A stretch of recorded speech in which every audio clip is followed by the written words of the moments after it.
ಕಾಂಗ್ರೆಸ್ ಪಕ್ಷದಲ್ಲಿ ಭಾಳ ನಿಷ್ಠೆಯಾಗಿ ಪ್ರಾಮಾಣಿಕವಾಗಿ ದುಡಿತಾ ಇದ್ದೆ. ನನ್ನ ಅನಿವಾರ್ಯ ಇಲ್ಲ ಅಂತ ಅವ್ರಿಗೆ ಗೊತ್ತಾಗಿರ್ಬೋದು, ಏನೋ ಗೊತ್ತಾಗಿಲ್ಲ.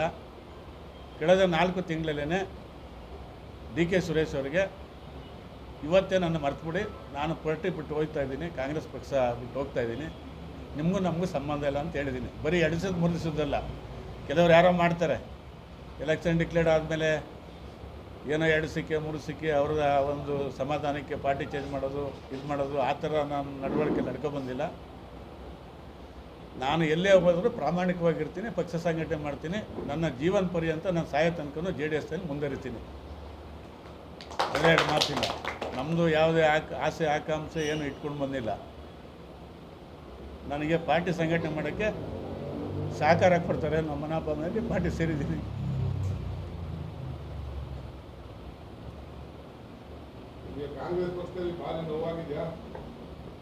ಅಲ್ಲ, ಅದು ಎಲ್ಲ ನಿಮಗೆ ಗೊತ್ತಿದೆ, ಅವ್ರಿಗೆ ಗೊತ್ತಿದೆಯಲ್ಲ, ಅವ್ರನ್ನೇ ಕೇಳಿ. DK ಸುರೇಶ್ ಅವ್ರನ್ನೂ MLA.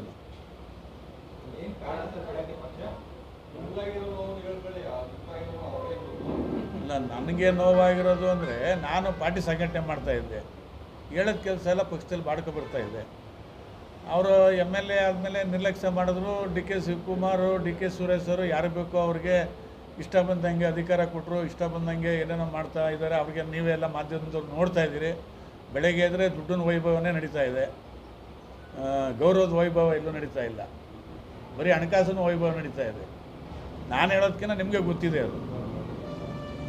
ನಾವು ಎಲ್ಲೇ ಇದ್ರೂ ಪ್ರಾಮಾಣಿಕವಾಗಿ ನಡ್ಕೊಂಡು ಹೋಗ್ತೀವಿ. ನನಗೆ ಪ್ರಾಧಿಕಾರ ಇನ್ನೊಂದು, ನನಗೆ ಅಧಿಕಾರದ ಆಸೆ ದುರಾಸೆ ಇಲ್ಲ.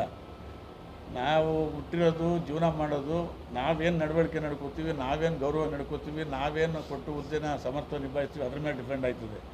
ನನಗೆ ಆ ಹುದ್ದೆ ಕೊಡಿ, ಈ ಹುದ್ದೆ ಕೊಡಿ ಅಂತ ಯಾರ ಹತ್ರ ಅರ್ಜಿ ಇಟ್ಕೊಂಡು ಹೋಗಿಲ್ಲ. ನನಗೆ ಅದರ ಅವಶ್ಯಕತೆಯೂ ಇರಲಿಲ್ಲ. ಹೌದು, ಇಲ್ಲ, ಪ್ರಧಾನ ಕಾರ್ಯದರ್ಶಿ ಹುದ್ದೆಗೆ ನಾನು ಸುಮಾರು 3 ಸಾರಿ ರಾಜೀನಾಮೆ ಕೊಟ್ಟಿದ್ದೆ. ನಿಮಗೂ ಎಲ್ರಿಗೂ ಗೊತ್ತು. ಅದು ನಾನು ಆ ಹುದ್ದೆಯಲ್ಲಿ ಇರಲಿಲ್ಲ.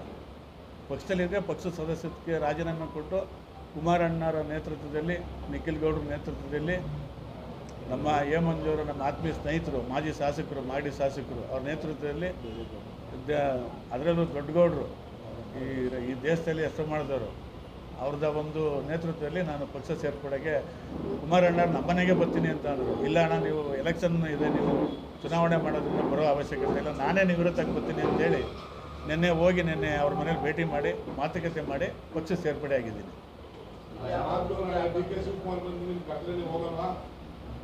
ಅದಕ್ಕೂ ನಮಗೂ ಅವ್ರಿಗೂ ಸಂಬಂಧ ಇಲ್ಲ. ಇದು ನನ್ನ ಸ್ವಂತ ನಿರ್ಧಾರ. ಹೇಳಿ ಸರ್. ಅದು ಮುಗಿದೋದ ಕತೆ, ಹಿಂದೆ ಅದು ಹಳೇದೆಲ್ಲ ಕೇಳಿಬಿಡಿ. ನೆನ್ನೆಯಿಂದ ಈಚೆಗೆ ಏನಾರು ಇದ್ರೆ ಕೇಳಿ, ಹೊಸದೇನಾರು ನೆನ್ನೆಯಿಂದ ಈಚೆಗಿದ್ರೆ ಕೇಳಿ. ನನಗೆ ಆ ಥರ ಮನೋಭಾವನೆ ನಾನು ನಡ್ಕೊಬಂದನಲ್ಲ.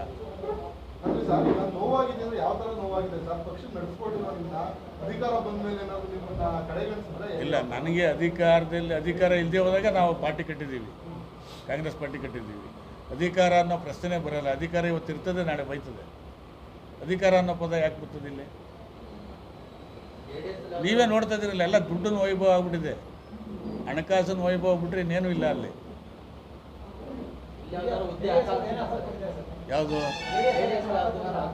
ನಾನು ಆ ಥರ ಏನೂ ಇಲ್ಲ. ಉಮೇಶ್ ಅಣ್ಣವ್ರಿಗೂ ಗೊತ್ತಿದೆ. ನಾನು 1 ವಾರ ಹೇಳಿದೆ ಅವ್ರಿಗೆ, ನಾನು ಬರೋದ್ರಿಂದ ಯಾರಿಗಾನ ಒಬ್ಬ ವ್ಯಕ್ತಿ ತೊಂದರೆ ಆದರೂ ನಾನು ಪಕ್ಷ ಸೇರ್ಪಡೆ ಆಗಲ್ಲ. ನಾನು ಪಕ್ಷಕ್ಕೆ ಸೇರ್ಪಡೆ ಆಯ್ತಾ ಇರೋದು ಸಂಘಟನೆ ಮಾಡೋಕ್ಕೋಸ್ಕರ ಅಂತ.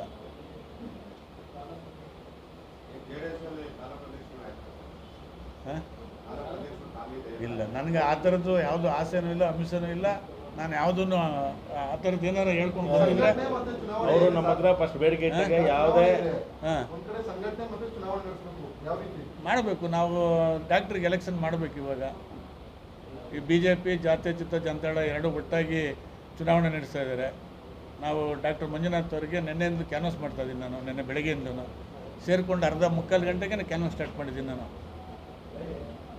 ನಾನು ಯಾವಾಗಲೂ ಕೂತ್ಕೊಂಡಿರೋ ಮನಸ್ಸ ಅಲ್ಲ. ಹೇಳಿ ಸರ್. ಅದು ಹೇಳ್ತೀನಿ ಕೇಳಿ. ನೆನ್ನೆಯಿಂದ ಮಾತ್ರ ಈಗ ಮನೆ ಬಿಟ್ಟರು ನಾನು ಕಾಂಗ್ರೆಸ್ ಪಾರ್ಟಿಲಿ ಇದ್ದಾಗ ಕಾಂಗ್ರೆಸ್ ಪಾರ್ಟಿ ವಿಚಾರ ಮಾತಾಡ್ಕೊಂಡಿದ್ದೀನಿ ವಿನ ನಾನು ನೆನ್ನೆಯಿಂದ ಏನಾದ್ರು ಸಮಸ್ಯೆ ಇದ್ರೆ ಹೇಳಿ. ನೆನ್ನೆ ಬೆಳಗ್ಗೆಯಿಂದ ಹಳೇದೆಲ್ಲ ಅಲ್ಲಿ ಒಳಗೆ ಬಿಟ್ಬಿಡಿ, ಹಂಗೇನೆ ಪಕ್ಕದಲ್ಲಿ ಒಳ್ಳೆ ಹೌದು. ಹಾಂ ಅವ್ರು ಹೇಳ್ತೀನಿ ಕೇಳಿ. ದಿವಂಗತ ಬಂಗಾರಪ್ಪನವರು ತೀರ್ಕೊಬಿಟ್ಟವ್ರೆ. ಬಂಗಾರಪ್ಪನವ್ರು ಒಂದೇ ಮಾತು ಕೇಳ್ತಾರೆ, ಯಾರನ್ನ ಲೀಡರ್ಗಳು ಅವ್ರ ಮನೆಗೆ ಹೋದರೆ ಆ ರೋಡ್ ಮಾಡಬೇಕು, ಈ ರಸ್ತೆ ಮಾಡಬೇಕು, ಅದ್ರ ಹಾಸ್ಪಿಟ್ಲ್ ಕಟ್ಟಬೇಕು, ಅದನ್ನು ಮಾಡೋಕ್ಕೆ ಸರ್ಕಾರ ಇದೆ, ನಾನಿದ್ದೀನಿ, ನಿನ್ನ ಸಮಸ್ಯೆ ಏನು ಅಂತ ಕೇಳೋರು. 2 ಗಂಟೆಯಿಂದ ಅನೇಕ ಜನ ಮುಖಂಡರನ್ನ ಭೇಟಿ ಮಾಡಿದ್ದೀನಿ, ಕಾರ್ಯಕರ್ತರನ್ನ ಭೇಟಿ ಮಾಡಿದ್ದೀನಿ ಕಾಂಗ್ರೆಸ್ನಲ್ಲಿ. ಅಣ್ಣ ಇನ್ನು 5 ದಿವಸ ಇದೆ ಎಲೆಕ್ಷನ್ನು, ನಂದು ನಾವು ಮುಂದೆ ಬಂದ್ರೂ ಗೌರವ ಇರಬೇಕು, ಚುನಾವಣೆ ಆದ ನಂತರ ನಿನ್ನ ಜೊತೆಲೆಲ್ಲ ಸೇರ್ಪಡೆ ಮಾಡಿ ನಿನ್ನ ಕೈ ಜೋಡಿಸ್ತೀವಿ, ಸಂಘಟನೆ ಮಾಡೋಕ್ಕೆ ಬರ್ತೀವಿ ಅಂತ ಒಪ್ಕೊಂಡಿದ್ದಾರೆ ಸುಮಾರು ಜನ. ಅವ್ರ ಹೆಸರುಗಳೆಲ್ಲ ನಾನು ಬಹಿರಂಗವಾಗಿ ಹೇಳೋಕ್ಕಾಗಲ್ಲ. ಸಾಲು ಬರ್ತಾರೆ, ನೀವೇ ನೋಡ್ತಾ ಇರ್ತೀರಿ ಮುಂದೆ ಯಾರ್ಯಾರು ಬರ್ತಾರೆ ಅಂತ. ಎಲೆಕ್ಷನ್ ಆದ್ಮೇಲೆ ಬರ್ತಾರೆ. ಅದು ಗೊತ್ತಾಗುತ್ತೆ ಒಳಗಡೆ. ಅಂದರೆ ಎಲ್ಲರೂ ಕೂಡ ನಮ್ಮ ಒಂದು ನಿಮಿಷ ಎಲ್ಲರೂ ಕೂಡ ಮಾನಸಿಕವಾಗಿ ಡಾಕ್ಟ್ರಿಗೆ ಓಟ್ ಹಾಕೋಕ್ಕೆ ರೆಡಿ ಆಗಿಬಿಟ್ಟಿದ್ದಾರೆ. ಆದರೆ ಏನು ಮಾಡ್ತಾರೆ, ಅವರು ಭಯ ಭೀತಿಯಿಂದ ಸ್ವಲ್ಪ ಓಡಾಡ್ತಾ ಇಲ್ಲ ಅಷ್ಟೇ. ಖಂಡಿತ ಡಾಕ್ಟರ್ ಮಂಜುನಾಥ್ ಅವರಿಗೆ ಒಳಗಡೆ ಎಲ್ಲರೂ ಕೂಡ ಕಾಂಗ್ರೆಸ್ ನಾಯಕರುಗಳು ಕೂಡ ಕಾಂಗ್ರೆಸ್ಸವರು ಕೂಡ ಡಾಕ್ಟರ್ ಮಂಜುನಾಥ್ ಅವರಿಗೆ ವೋಟ್ ಮಾಡ್ತಾರೆ, ಅದರಲ್ಲಿ ಯಾವುದೇ ಸಂಶಯ ಬೇಡ. ಎಲ್ಲರೂ ಸೇರಿಸಿ ಇನ್ಕ್ಲೂಡಿಂಗ್ ಕಾಂಗ್ರೆಸ್ಸಿಗರು. ಈಗ ನಮ್ಮಲ್ಲಿ 543 ಲೋಕಸಭೆ ಎಲೆಕ್ಷನ್ ಕ್ಯಾಂಡಿಡೇಟ್ಲಿ ನಮ್ಮಲ್ಲಿ ನಮ್ಮ ಬೆಂಗಳೂರು ಗ್ರಾಮಾಂತರಕ್ಕೆ ಅಂಥ ವ್ಯಕ್ತಿ ಸಿಕ್ಕಿದ್ದಾರೆ. ಆ ವ್ಯಕ್ತಿಗೋಸ್ಕರ ಓಟ್ ಹಾಕೋ ಜನ ಮುಚ್ಚುಮನೆಯಿಂದ ಓಪನ್ ಆಗಿ ಬರೋ ಜನ ಇದ್ದಾರೆ ಇವತ್ತು. ದೊಡ್ಡಗೌಡರು ದೇವೇಗೌಡಾಜಿ ಸನ್ಮಾನ್ಯ ಕುಮಾರಸ್ವಾಮಿಯವರು ನಿಮ್ಮ ಕಷ್ಟ ಏನು ಹೇಳಿ ನಾನು ತೀರಿಸ್ತೀನಿ ಅಂತ. ಡಿ ಕೆ ಶಿವಕುಮಾರ್ ಆಪ್ತ ಮೇಲೆ ಇಡಿ ಮತ್ತೆ ಐಟಿ ದಾಳಿ ಆಗ್ತದೆ. ನಿಮ್ಗೆ ಏನಾರ ಭಯ ಇದೆಯಾ ನನಗೆ? ನಂದು ಹೇಳ್ತೀನಿ ಕೇಳಿ, ನನ್ನ ಹತ್ರ ಯಾವುದು ಆಸ್ತಿ ಇಲ್ಲ, ಹಣ ಇಲ್ಲ, ನನ್ನ ಹತ್ರ ಯಾಕೆ ರೈಡ್ ಮಾಡ್ತಾರೆ?